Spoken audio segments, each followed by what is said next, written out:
पहिए की गाड़ी खरीदते हैं, यस, उसमें कितने व्हीकल होते हैं? 4, और 5वां और देती है कंपनी, क्या नाम होता है उसका? स्टेफनी। पता है क्यों देती है? कि जैन साहब अगर दिल्ली से ग्वालियर आ रहे हैं मीटिंग लेने के लिए और कहीं कोई पहिया पंचर हो जाए, स्टेफनी को लगाकर ग्वालियर पहुंच जाए। सिक्योरिटी, आपकी यात्रा की सिक्योरिटी। आपने देखा होगा सर्कस में सेफ्ट ऊपर बहुत सारे लोग कर्तव्य करते हैं, एक हाथ इधर से छोड़ते हैं, एक हाथ उधर से छोड़ते हैं। सर, उनके घर में बच्चे नहीं होते क्या? उनको डर नहीं लगता क्या? 100 फीट की ऊंचाई से अगर कोई गिरेगा जीवित बचेगा क्या? नो। लेकिन वो ऐसा करते हैं, पता है क्यों? क्योंकि उनकी जमीन से 12 फीट ऊपर एक सेफ्टी नेट लगा रहता है। उनको पता है कि अगर हमारा हाथ छूटा तो हम सेफ्टी नेट में गिरेंगे, हमारा बाल भी वाका नहीं हो सकता है। ये उनके गेम की सुरक्षा हो गई। लेकिन मेरे दोस्तों, मुझे बताइए, हम काम बराबर पैसे वाले जीवन में काम कर रहे हैं, अगर हमें कुछ हो गया तो हमारे घर में इनकम कहां से आएगी? हमारी जिंदगी का सेफ्टी नेट कहां है? कोई सेफ्टी नेट है? कोई तरीका? नौकरी में है क्या सेफ्टी नेट?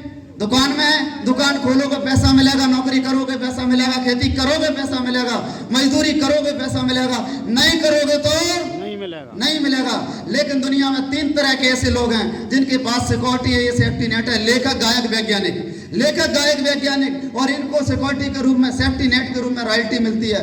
काम करो एक बार और पैसा है बार बार पीढ़ी दर पीढ़ी।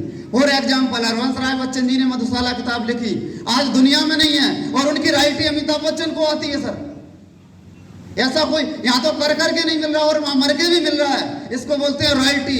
लेकिन लेखक, गायक, वैज्ञानिक, ये 3 तरह के लोग ही थे जो इस रॉयल्टी को ले सकते थे।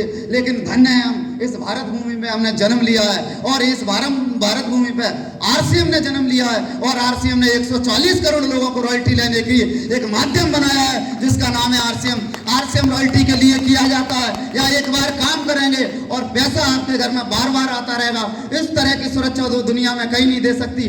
10 मई 2021 को मुझे पैरालाइसिस हुआ। 10 मई 2021 को मुझे पैरालाइसिस हुआ। इस बिजनेस में थोड़ा बहुत काम मैंने कर लिया था, टीम बना ली थी, कुछ नेटवर्क बना लिया था, कुछ लोगों के घरों में इनकम डाल दी थी। लेकिन मुझे 10 मई 2021 में पैरालाइसिस हुआ और 10 महीने में बेड पे रहा, टोटल 10 महीने बेड पे रहा। आप सोच के देखिए, मेरी दुकान होती इनकम 0, मेरी खेती होती इनकम 0, मेरी नौकरी होती इनकम 0। लेकिन धन्य आरसीएम तेरा, मैं बिस्तर पे पड़ा था और मेरे खाते में 10 महीने के अंदर 5 लाख रुपए से ज्यादा आई थी। ये है सिक्योरिटी इसकी। यस, चाहिए, सबको चाहिए। तो हमारे बीच में कुछ ऐसे साथी हैं जिन्होंने अपने लिए सिक्योरिटी हासिल कर ली है, उनको बोलते हैं रॉयल्टी अचीवर। क्या मिलना चाहते हैं ऐसे शेरों से? मिलना चाहते हैं? यस, तुम्हें रॉयल्टी अचीवर से परिचय करवाने के लिए आपके बीच में एक शानदार लीडर, ग्वालियर के टेक्निकल अचीवर बलवीर कुशवाहा जी को इनवाइट कर रहा हूं। आपके जोरदार तालियों के बीच में आएंगे और रॉयल्टी अचीवरों से मुलाकात करवाएंगे। बलवीर कुशवाहा जी, जोरदार म्यूजिक होना चाहिए। यस।